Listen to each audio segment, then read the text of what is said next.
بسم الله الرحمن الرحيم. نحمده ونصلي على رسوله الکریم اما بعد. معزز ناظرین کرام السلام علیکم ورحمۃ اللہ وبرکاتہ. آپ دیکھ رہے ہیں نور ٹی وی جدہ اور میں ہوں محمد عاقل. وائس میسج کے ذریعے سوالات پیش کیے جاتے ہیں. آپ بھی اگر اپنا سوال ہمیں بھیجنا چاہتے ہیں واٹس ایپ کے ذریعے تو براہ کرم اس نمبر کو نوٹ فرما لیجئے. ہماری تمام تفاصیل ڈسکرپشن باکس میں بھی آپ کے لیے تحریر کر دی گئی ہیں. ہمارے چینل اور انسٹاگرام سے ضرور جڑ جائیے تاکہ ہمارا رشتہ مضبوط سے مضبوط ہو جائے انشاءاللہ تعالی. آج کا سوال آپ کی خدمت میں. السلام علیکم. میرا سوال یہ ہے کہ قربانی کرنا کیا ضروری ہے، واجب ہے یا سنت ہے؟ اس بارے میں قرآن و حدیث سے مدلل جواب دیں. قرآن اور حدیث سے مدلل جواب دیجئے. قربانی واجب ہے یا سنت ہے؟ اس سوال کو پیش کیا گیا تھا سماحت شیخ مفتی مملکت سعودی عرب شیخ عبدالعزیز بن باز رحمۃ اللہ علیہ سے. انہوں نے کیا جواب دیا میں آپ کی خدمت میں پیش کروں گا. وهل يؤثم من تركها؟ پوچھا جا رہا ہے قربانی کے بکروں کے بارے میں. اگر قربانی کے جانور ذبح نہ کیے جائیں عید قرباں پر تو کیا اس کو چھوڑنے والا گنہگار ہوگا؟ الاضحیہ سنہ. سماحت شیخ عبدالعزیز بن باز فرما رہے ہیں الاضحیہ سنہ سنت مؤکدہ. کان النبی صلی اللہ علیہ وسلم، اللہ کے رسول صلی اللہ علیہ وسلم ہر عید قرباں پر قربانی کیا کرتے تھے. یہ سنت عمل ہے. كان النبي صلى الله عليه وسلم يضحي بكبشين أملحين يوم العيد، أحدهما عن محمد وآل محمد. دو جانور اللہ کے رسول صلی اللہ علیہ وسلم ذبح کیا کرتے تھے، دو بکرے دمبے. أمة محمد عليه الصلاة والسلام. هؤلاء سنة. ایک اپنی طرف سے اپنے خاندان کی طرف سے اور دوسرا اپنی امت کی جانب سے. تيسر له ذلك وقدر عليه سنة مؤكدة. وہ لوگ جو اس کی استطاعت رکھتے ہیں اور وہ لوگ جو اس کو کرنا چاہتے ہیں انہیں کرنا چاہیے کیونکہ یہ سنت مؤکدہ ہے. وقال بعض العلماء بوجوبها مع اليسار وقدر. بہت سے اہل علم نے جیسے کہ حنفی مذہب میں اس کو کہا جاتا ہے کہ یہ واجب ہے ان لوگوں پر جو کہ صاحب نصاب ہیں. حالانکہ یہ درست نہیں ہے، یہ واجب نہیں ہے بلکہ یہ سنت مؤکدہ ہے. وظاهر الأحاديث الصحيحة أنها سنة للحجاج وغيرهم. یہ سنت ہے حجاج اور معتمرین اور ان لوگوں کے لیے جو کہ حج نہیں کر رہے ہیں. حج پر تو چونکہ یہ اس حج کے ارکان میں سے ہے.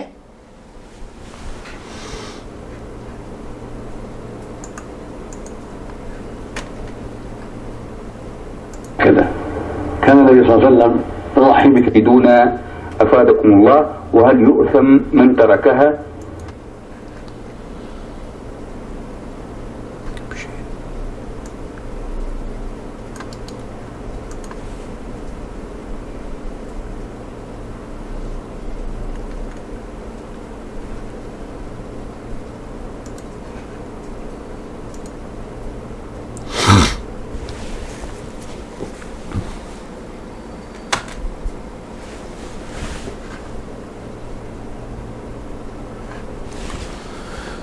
سماحت الشیخ عبدالعزیز بن باز کیا فرما رہے ہیں آپ کی خدمت میں پیش کروں گا.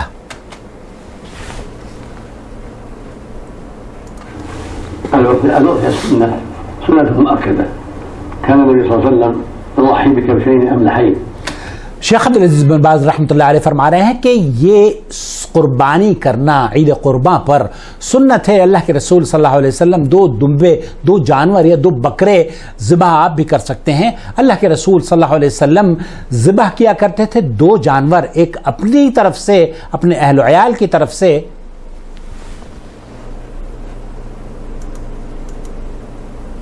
والأضحية ما يذبح يوم النحر بعد صلاة العيد. أفيدونا أفادكم الله. وهل يؤثم من تركها؟ هل يؤثم من تركها؟ الأضحية سنة. اضحیہ سنہ. شیخ عبدالعزیز بن باز مفتی مملکت سعودی عربیہ فرما رہے ہیں کہ یہ سنت ہے، نبی کریم صلی اللہ علیہ وسلم کی سنت مؤکدہ ہے. مؤکدہ. كان النبي صلى الله عليه وسلم يضحي بكبشين أملحين.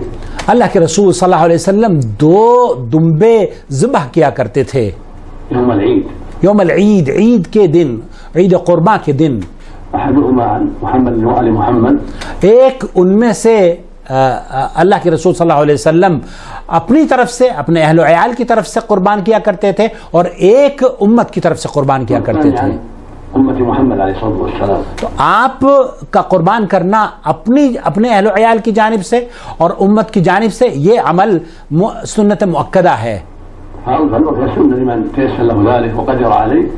ان لوگوں کے لیے جو کہ استطاعت رکھتے ہیں، ان کے لیے یہ مسنون عمل ہے، سنت مؤکدہ. بہت سے لوگوں نے، بہت سے اہل علم نے اس کو کہا ہے کہ یہ اگر کوئی استطاعت رکھتا ہے، جیسے کہ ہمارے یہاں کہا جاتا ہے صاحب نصاب پر واجب ہے، حالانکہ واجب نہیں ہے. شیخ فرما رہے ہیں کہ صحیح احادیث سے یہ بات ثابت ہے کہ یہ مسنون عمل ہے. یہ سنت ہے سب پر. آپ علیہ الصلوۃ والسلام نے حجۃ الوداع کے موقع پر بھی جانور ذبح کیے.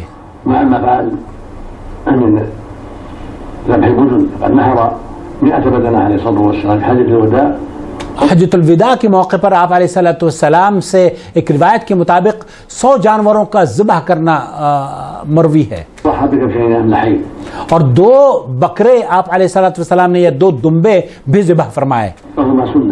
وہما سنہ، یہ 2 جو بکرے ہیں اللہ کے رسول صلی اللہ علیہ وسلم کی اس حدیث کے مطابق شیخ فرما رہے ہیں کہ یہ مسنون عمل ہے، سنت مؤکدہ ہے. ایک بھی بکرا یا ایک بھی جانور اگر آپ ذبح کر دیتے ہیں آپ کی جانب سے، آپ کے اہل خانہ کی جانب سے، تو جائز ہے، وہ کافی ہے الحمدللہ.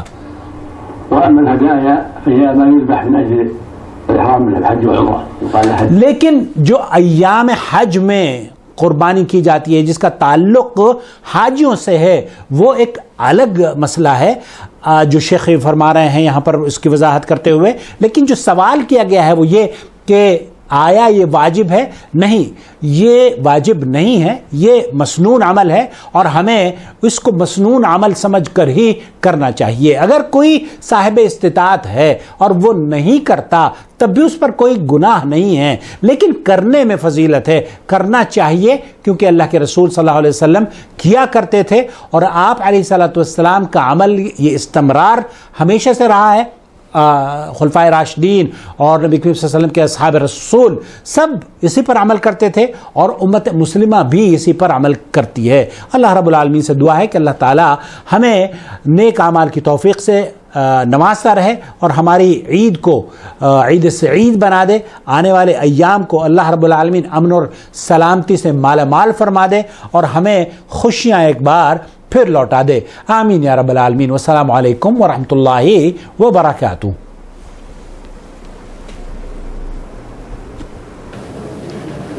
إن الذين قالوا ربنا الله ثم استقاموا تتنزل عليهم الملائكة